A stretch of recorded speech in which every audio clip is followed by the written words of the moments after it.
How are you all doing? Those of you who are going to be listening to this review, I'm going to be doing a record review again. I haven't been doing them in a while, but I'm going to start again, at least for a bit. I want to give a thumbs up and a how you doing, buddy, to Gregory Parker, who suggested that I do an album by a group called Sisters of Mercy. The album is called Floodland. I remember seeing this album a lot.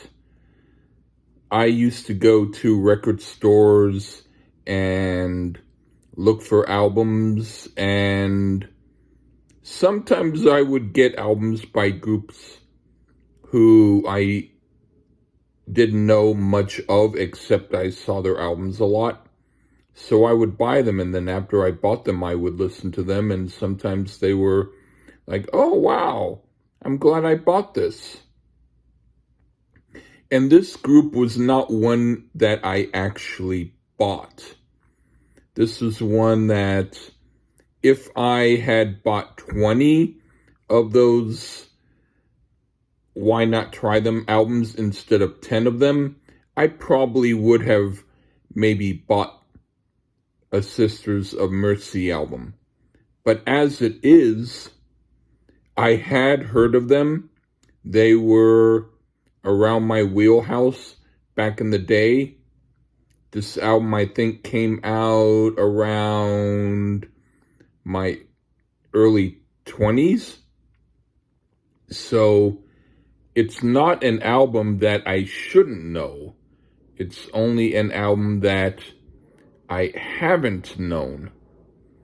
But thank you, Gregory, because, well, I won't yet say what I think of the album as a whole, but I will say that, hey, it wasn't a waste. Let me put it to you like that. Anyway, let's get into the songs. The first song is a medley of two songs called Dominion and Mother Russia. At first, I thought it was kind of interesting, and then the electronic keyboards came in, and I thought, oh boy, I have to hear this whole song. And I was losing interest. And then when the song continued, I got back my interest, and I became more interested while the song was continuing. So I found this to be quite interestingly different than what I expected.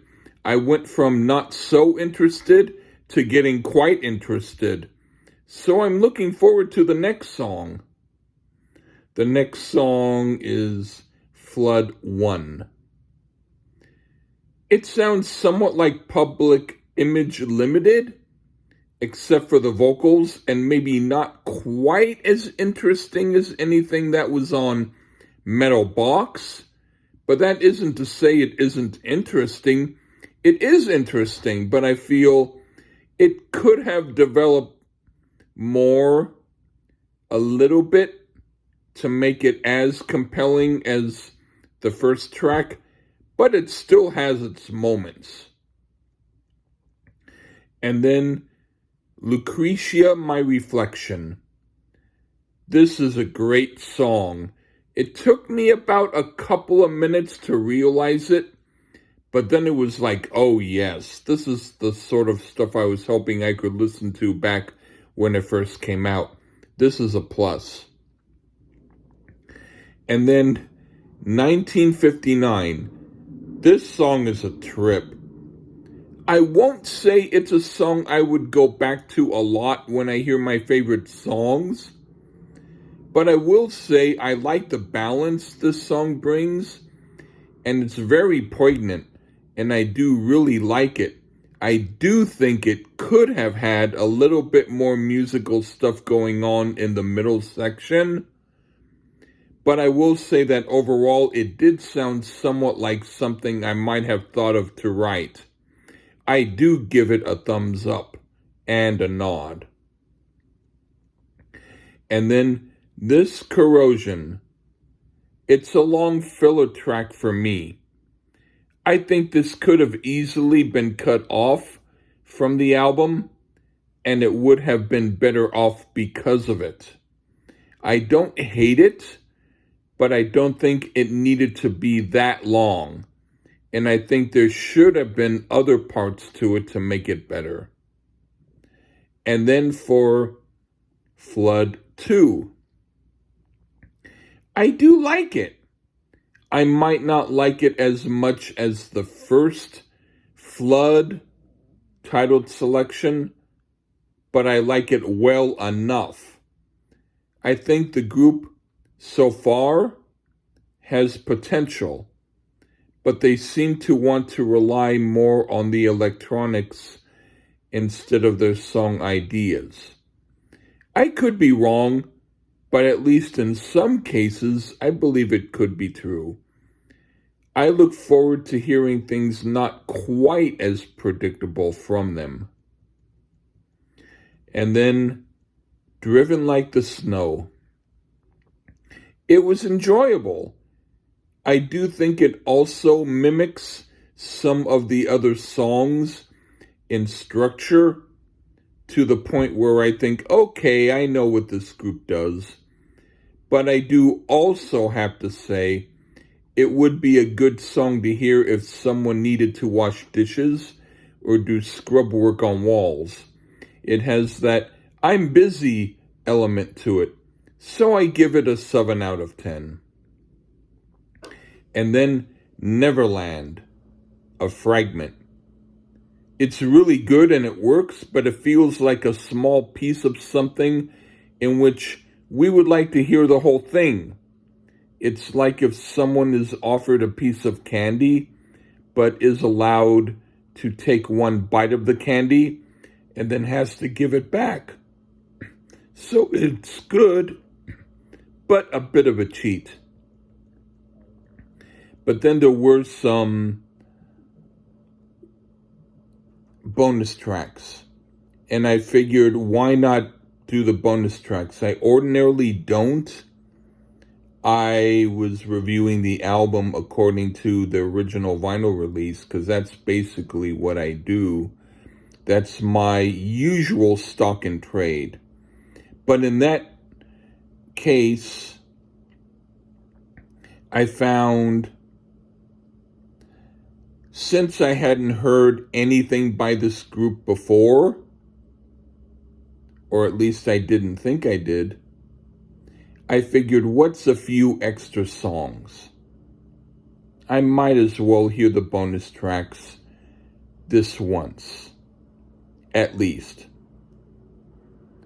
And so there was a song called Torch, which I think was on the CD release, but not the original vinyl. But to me, this sounds like a very mediocre outtake from The Cure. I think it does not have anything interesting about it. Next. Thank you. And then another bonus track is the full version of Neverland. This is absolutely the best song on the album, and I cannot understand why the full version was not out on the original release. It's like Tangerine Dream. Sorry about the cough. When Claude Schultz was in the band, mixed with Public Image Limited.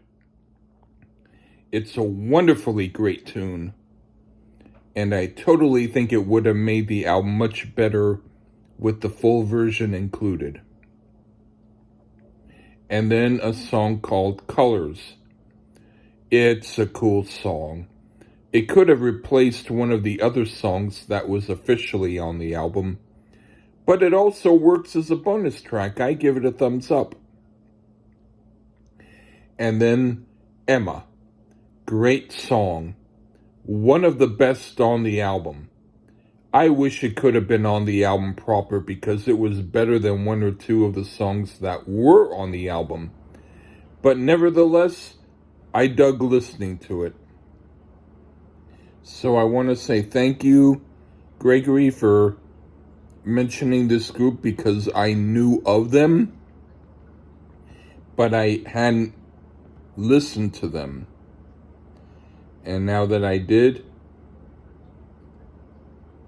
right on, man. Okay, that's been my review.